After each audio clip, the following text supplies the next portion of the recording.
नमस्कार, दिन भर की बड़ी खबरों में आपका स्वागत है। मैं हूं अंशिता श्रीवास्तव।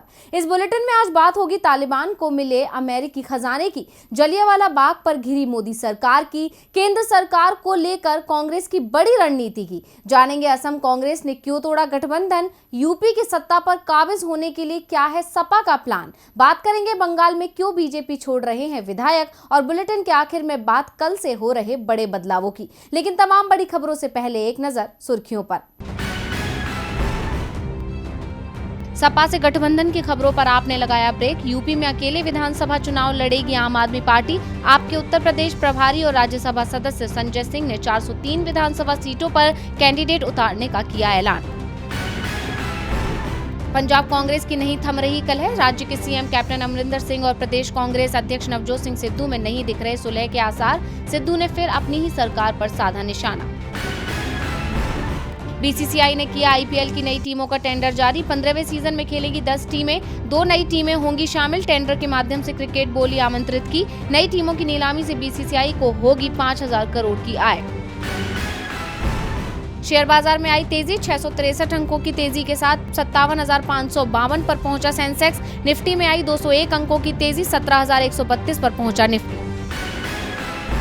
20 साल के लंबे इंतजार के बाद आखिरकार तालिबान का सपना पूरा ही हो गया। अमेरिका के साथ चली लंबी लड़ाई के बाद आखिरकार अफगानिस्तान तालिबान के कब्जे में आ गया। तालिबान ने अमेरिका से 31 अगस्त तक अफगानिस्तान छोड़ने को कहा था, लेकिन अमेरिका ने एक दिन पहले ही अफगानिस्तान छोड़ दिया। अमेरिका के अफगानिस्तान छोड़ने के फैसले को यूरोपीय देश गलत बता रहे हैं, तो बाइडेन अपने फैसले का बचाव कर रहे हैं। तो कैसा रहा अफगानिस्तान में आज का दिन, देखिए इस रिपोर्ट में।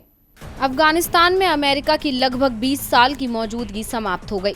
अमेरिकी सेना के आखिरी 3 C-17 विमानों ने 30 से 31 अगस्त की आधी रात को काबुल के हामिद करजई इंटरनेशनल एयरपोर्ट से उड़ान भरी और इसके बाद एयरपोर्ट का पूरा कंट्रोल तालिबान के पास आ गया। जैसे ही काबुल से अमेरिकी सैनिक निकले, तालिबानियों में खुशी की लहर दौड़ गई और अपनी जीत का जश्न मनाते हुए उन्होंने हवा में फायर किए। जैसा कि आप जानते हैं कि अमेरिकी राष्ट्रपति जो बाइडेन ने पहले सितंबर और फिर 31 अगस्त तक अपनी सेना अफगानिस्तान से वापस बुला लेने का ऐलान किया था। अमेरिका ने दावा किया था कि 31 अगस्त तक वो अपने सभी सहयोगियों को जो अफगानिस्तान छोड़ना चाहते हैं उन्हें निकाल लेगा। हालांकि अब पेंटागन का कहना है कि वह काबुल से उतने लोगों को नहीं निकाल सका जितनी उम्मीद थी। दूसरी तरफ सेना वापसी पर अमेरिकी राष्ट्रपति जो बाइडेन ने अपनी सेना की तारीफ करते हुए कहा, अफगानिस्तान में हमारी 20 साल की सैन्य उपस्थिति समाप्त हो गई है। मैं अपने कमांडरों को अफगानिस्तान में अपनी सेवा के लिए धन्यवाद देना चाहता हूं। पिछले 17 दिनों में हमारे सैनिकों ने अमेरिकी इतिहास में सबसे बड़े एयरलिफ्ट को अंजाम दिया है। करीब 1,20,000 से अधिक अमेरिकी नागरिकों को निकाला है। अफगानिस्तान से अपनी सेना को वापस बुलाने के अलावा अमेरिका ने अफगानिस्तान में अपनी राजनयिक उपस्थिति को भी खत्म कर दिया है और अपने दूतावास को कतर में शिफ्ट कर दिया है। इसके अलावा अफगानिस्तान में अमेरिका का भारी सैन्य साजो सामान भी छूट गया है। इसके अलावा 76,000 से ज्यादा वाहन हैं और 208 एयरक्राफ्ट भी शामिल हैं और ये सभी सामान अब तालिबान के कब्जे में आ गया है। अमेरिका की अफगानिस्तान से वापसी के बाद राष्ट्रपति जो बाइडेन ने अपनी सेना की तारीफ की है। भले ही विरोधी बाइडेन के फैसले को गलत बता रहे हों, लेकिन बाइडेन ने साफ कर दिया है कि अपना देश पहले, राजनीति बाद में। लेकिन भारत में लगता है कि राजनीति ही सबसे पहले है। तभी तो जलियांवाला बाग के नाम पर भी सरकार राजनीतिक लाभ उठाने के पीछे नहीं दिख रही है। इसे लेकर कांग्रेस सांसद राहुल गांधी ने सवाल उठाए हैं। मोदी सरकार की मुश्किलें कम होने का नाम नहीं ले रही हैं। 3 कृषि कानून हो या पेगासस जासूसी मामला या फिर बेरोजगारी हो, मोदी सरकार हर तरफ से घिरी हुई है और अब मोदी सरकार की मुश्किलें बढ़ाने के लिए एक और नए मामले ने जन्म ले लिया है, जिसके चलते विपक्ष सरकार पर हल्ला बोल रहा है। दरअसल अमृतसर में जलियांवाला बाग का नवीकरण होने के बाद बीते रविवार को पीएम नरेंद्र मोदी ने वर्चुअल उद्घाटन किया।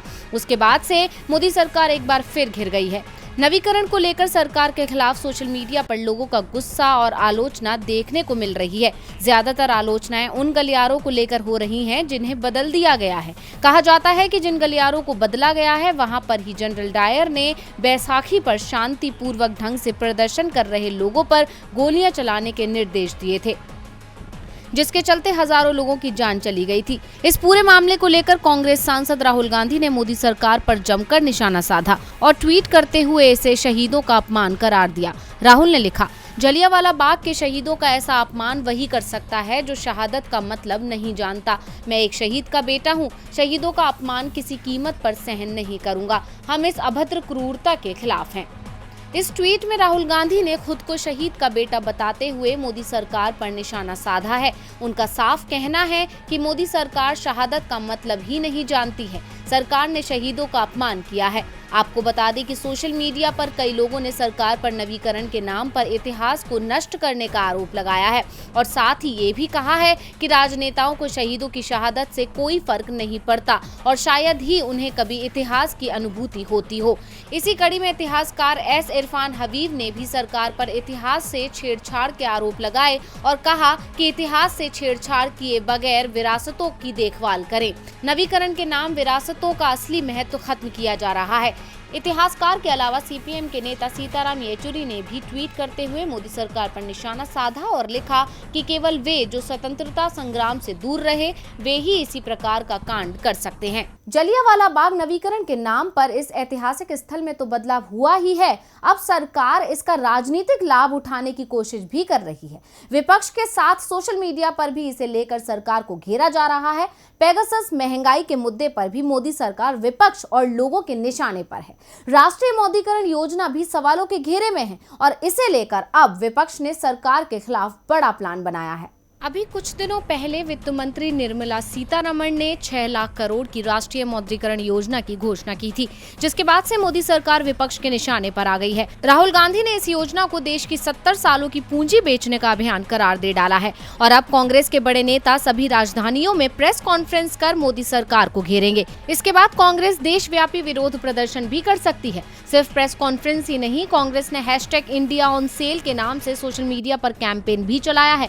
कांग्रेस का ये भी कहना है कि पीएम मोदी सिर्फ अपने उद्योगपति दोस्तों के खजाने भरना चाहते हैं। उनका मकसद सिर्फ अपने मित्रों को लाभ पहुंचाना है। देश की संपत्ति सुरक्षित हाथों में नहीं है। इन्हीं सब मुद्दों को लेकर अब कांग्रेस ने पूरे देश में प्रेस कॉन्फ्रेंस करने का ऐलान किया है, जिसकी शुरुआत आज से हो चुकी है और आज बेंगलुरु में सचिन पायलट प्रेस कॉन्फ्रेंस कर रहे हैं। इसके अलावा मुंबई में पी चिदम्बरम, लखनऊ में भूपेश बघेल, हैदराबाद में मल्लिकार्जुन खड़गे, पटना में दिग्विजय सिंह, कोलकाता में सलमान खुर्शीद, गुवाहाटी में मुकुल वासनिक, जयपुर में राजीव शुक्ला, भोपाल में भरत सोलंकी, रायपुर में अजय माकन, श्रीनगर में शशि थरूर और कोच्चि में मिलिंद देवड़ा प्रेस कॉन्फ्रेंस करेंगे। कांग्रेस ने पूरी तरह से मोदी सरकार के खिलाफ घेराबंदी कर दी है। अब ये घेराबंदी कितनी सफल होगी ये तो आने वाला वक्त ही बताएगा, लेकिन इस घेराबंदी से एक बात तो तय है कि मोदी सरकार अब फंस गई है। पूरे देश में प्रेस कॉन्फ्रेंस कर कांग्रेस ने बीजेपी की मुश्किलें बढ़ा दी हैं।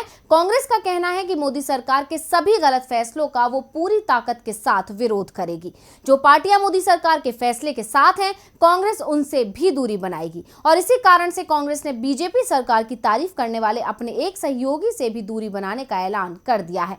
तो किस दल से गठबंधन समाप्त कर रही है कांग्रेस, देखिए इस रिपोर्ट में। पंजाब, छत्तीसगढ़, राजस्थान जैसे राज्यों में आंतरिक कलह से 2-4 हो रही कांग्रेस ने अब असम में एक बड़ा फैसला लिया है। पार्टी ने ऐलान किया है कि असम में वो all India United democratic front यानी AIUDF के साथ महाजोत में नहीं रहेगी। गौरतलब है कि महाजोत में AIUDF ही कांग्रेस का सबसे बड़ा सहयोगी दल था। कांग्रेस का कहना था कि AIUDF के नेता लगातार बीजेपी की तारीफ कर रहे थे, इसलिए उससे अलग होने का फैसला लिया गया है, लेकिन असल में कारण कुछ और ही लगता है। जानकारों का मानना है कि AIUDF के साथ जाने से कांग्रेस की हिंदू विरोधी छवि बनाने में बीजेपी को कामयाबी मिली। चुनाव में कांग्रेस को इससे काफी नुकसान भी हुआ। दरअसल असम में 30 से 40% आबादी मुसलमानों की है और मुस्लिम वोटों का एक बड़ा हिस्सा AIUDF के मुखिया बदरुद्दीन अजमल को मिलता रहा है। कांग्रेस को उम्मीद थी कि AIUDF के साथ गठबंधन कर वो असम की सत्ता में आ जाएगी, लेकिन ऐसा नहीं हुआ। महाजोत केवल 50 सीटों पर ही जीत हासिल कर सका। इसमें से कांग्रेस को 29, AIUDF को 16, बोडोलैंड पीपल्स फ्रंट यानी BPF को 4 और CPIM को 1 सीट पर जीत मिली। CAA के मुद्दे पर हिंदू बहुल ऊपरी असम इलाके में कांग्रेस को कम से कम 45 सीटों का नुकसान हुआ। अगर AIUDF के साथ कांग्रेस का गठबंधन नहीं होता तो शायद कांग्रेस के खाते में कुछ और सीटें आ जाती। पार्टी के भीतर पहले भी AIUDF के साथ गठबंधन को लेकर एक राय नहीं बन पा रही थी। जनता के सामने कांग्रेस को बार बार खुद को धर्मनिरपेक्ष साबित करना पड़ रहा था। शायद यही वजह थी कि उसने महाजोत तोड़ने का फैसला लिया। BPF के साथ कांग्रेस गठजोड़ जारी रखेगी या नहीं, ये देखना होगा। असम की सत्ता पाने के लिए कांग्रेस ने महागठबंधन किया था, लेकिन पार्टी बहुमत से दूर रह गई। असम में भले ही विपक्ष बीजेपी को नहीं हरा पाया, लेकिन यूपी में विपक्ष दल कोई कसर छोड़ने को तैयार नहीं है। यूपी में 4 महीने बाद ही विधानसभा चुनाव है और सपा ने बीजेपी के खिलाफ सोशल मीडिया अभियान छेड़ दिया है। योगी सरकार का कार्यकाल समाप्त होने में अब ज्यादा दिन नहीं बचे हैं। योगी सरकार तो चुनावों की तैयारियों में जुटी हुई है। 5 साल पहले बीजेपी के हाथों अपनी सत्ता गंवाने वाली एसपी भी इस बार अपनी रणनीति में कोई चूक नहीं करना चाहती। एसपी प्रमुख अखिलेश यादव लगातार राज्य की बीजेपी सरकार पर निशाना साध रहे हैं। योगी सरकार की नाकामियों को जनता के सामने ला रही हैं और अब उन्होंने एक नया दांव चला है। बीजेपी को सत्ता से हटाने के लिए उन्होंने पूरे राज्य में प्रदेश सरकार के खिलाफ बड़े अभियान की शुरुआत की है। बीते 24 घंटे के अंदर अखिलेश ने नहीं चाहिए भाजपा का अभियान छेड़ते हुए कई ट्वीट किए। इन ट्वीट के जरिए अखिलेश यादव बीजेपी की कमियों को बता रहे हैं। सबसे पहले तो अखिलेश ने उत्तर प्रदेश के इटावा की एक तस्वीर पोस्ट की है। इसमें बारिश का पानी इकट्ठा दिखाई दे रहा है और उस पानी के बीच से लोग आते जाते दिख रहे हैं। इस ट्वीट से शुरू हुआ अखिलेश यादव का अभियान अभी भी जारी है। अखिलेश ने ब्रज में गायों की हाल, रामपुर में टूटी सड़क से लोगों की परेशानी को उजागर किया। इसके बाद से ही हैशटैग नहीं चाहिए बीजेपी ट्रेंड करने लगा। अखिलेश ने ट्वीट करते हुए लिखा है कि भाजपा की झूठ, पाखंड, फरेब, बहकावे, भटकावे, नकारात्मकता से भरी राजनीति को जनता अब सड़क पर लेकर आ रही है। भाजपा की सबसे बड़ी समस्या ये है कि वो जितना ज्यादा प्रचार कर रही है, लोग उतने ही ज्यादा उसके खिलाफ होते जा रहे हैं। अखिलेश यादव के तेवरों से साफ है कि वो बीजेपी के लिए बहुत बड़ी मुश्किल बन चुके हैं। उत्तर प्रदेश विधानसभा चुनाव से 4 महीने पहले विपक्ष की रणनीति से बीजेपी मुश्किल में दिख रही है, तो पश्चिम बंगाल में तो चुनाव के 4 महीने बाद भी बीजेपी की मुश्किलें कम नहीं हो रही हैं।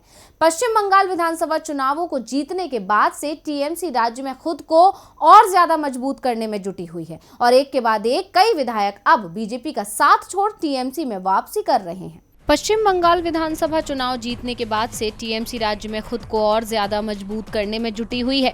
ममता बनर्जी ने पार्टी नेताओं को साफ निर्देश दिए हैं कि उन्हीं लोगों को पार्टी में शामिल किया जाए जो विश्वसनीय हो और पार्टी की नीतियों में जिनका भरोसा है। टीएमसी में दूसरे दलों से शामिल होने के लिए कई नेता कोशिश कर रहे हैं। दूसरी ओर बीजेपी में पलायन की स्थिति है। बीजेपी के सांसद, विधायक और कई बड़े नेता टीएमसी दफ्तर के चक्कर लगा रहे हैं और बीजेपी उन्हें रोक भी नहीं पा रही है। सोमवार को विष्णुपुर के बीजेपी विधायक तन्मय घोष टीएमसी में शामिल हुए थे। उसी समय टीएमसी की ओर से साफ कर दिया गया था कि ये तो सिर्फ शुरुआत है और टीएमसी की बात सच भी साबित होती दिख रही है, क्योंकि 24 घंटे भी नहीं बीते कि एक और बीजेपी विधायक टीएमसी में शामिल हो गया। बागदा से बीजेपी विधायक विश्वजीत टीएमसी में शामिल हो गए हैं। टीएमसी में वापसी को लेकर विश्वजीत ने कहा है कि बीजेपी में लोग मुझे काम नहीं करने दे रहे थे। बीजेपी बंगाल विरोधी है, जबकि ममता बनर्जी राज्य के विकास के लिए काम कर रही हैं और उनके साथ रहना चाहता हूं। मैंने गलतफहमी में पार्टी बदली थी। मुझे टीएमसी के नेतृत्व पर विश्वास है। पश्चिम बंगाल विधानसभा चुनावों में बीजेपी को 77 सीटें मिली थी, लेकिन अभी चुनावों को 4 महीने भी पूरे नहीं हुए हैं कि बीजेपी के 5 विधायक या तो इस्तीफा दे चुके हैं या फिर टीएमसी में शामिल हो गए हैं और आगे ये संख्या और भी बढ़ सकती है। और बुलेटिन के आखिर में बात कल से हो रहे बड़े बदलावों की। महीने की पहली तारीख से पहले ही कई बदलावों की आहट सुनाई देने लगती है।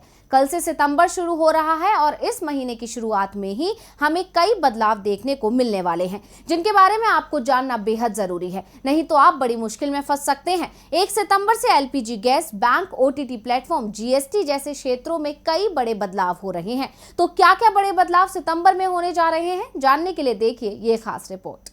सितंबर महीने की शुरुआत होते ही जनजीवन से जुड़े कई बड़े बदलाव होने जा रहे हैं जो आपको काफी प्रभावित कर सकते हैं। 1 सितंबर से Punjab national bank saving account की ब्याज दरों में कटौती करने जा रहा है। बैंक अब अपने नए और पुराने ग्राहकों को सेविंग अकाउंट पर 2.90% ब्याज देगा। पहले ये 3% था। स्टेट बैंक ऑफ इंडिया ने अपने ग्राहकों से कहा है कि 30 सितंबर तक आधार कार्ड को अपने पैन कार्ड से लिंक कर लें। अगर आप एसबीआई के ग्राहक हैं और यह प्रक्रिया पूरी नहीं करते हैं तो आपको कई तरह के वित्तीय लेन देन में दिक्कतों का सामना करना पड़ सकता है। OTT प्लेटफॉर्म के लिए अब से आपको ज्यादा पैसा देना होगा। डिज्नी प्लस हॉटस्टार को सब्सक्राइब करने के लिए अब आपको 399 रुपए की जगह 499 रुपए का भुगतान करना होगा। LPG की कीमतों में कंपनियां 1 सितंबर से बदलाव कर सकती हैं। पिछले 2 महीनों में भी LPG में 25-25 रुपए की बढ़ोतरी हुई थी। अभी तक सिलेंडर की कीमतों में 165 रुपए की बढ़ोतरी की जा चुकी है। अगर किसी पंजीकृत कारोबारी ने अपने 2 महीने के दौरान फार्म GST R3V में रिटर्न नहीं भरा है, तो ऐसे पंजीकृत व्यक्ति को माल या सेवाओं या दोनों की दी गई आपूर्ति का विवरण फॉर्म GST R1 में दाखिल करने की मंजूरी नहीं मिलेगी। ऐसे कारोबारी जो तिमाही रिटर्न दाखिल करते हैं, अगर उन्होंने पिछली कर अवधि के दौरान फॉर्म GST R3V में रिटर्न नहीं भरा है, तो उनके लिए भी GST R1 दाखिल करने पर रोक होगी। तो आज इस बुलेटिन में बस इतना ही। देखते रहिए DV लाइव। नमस्कार।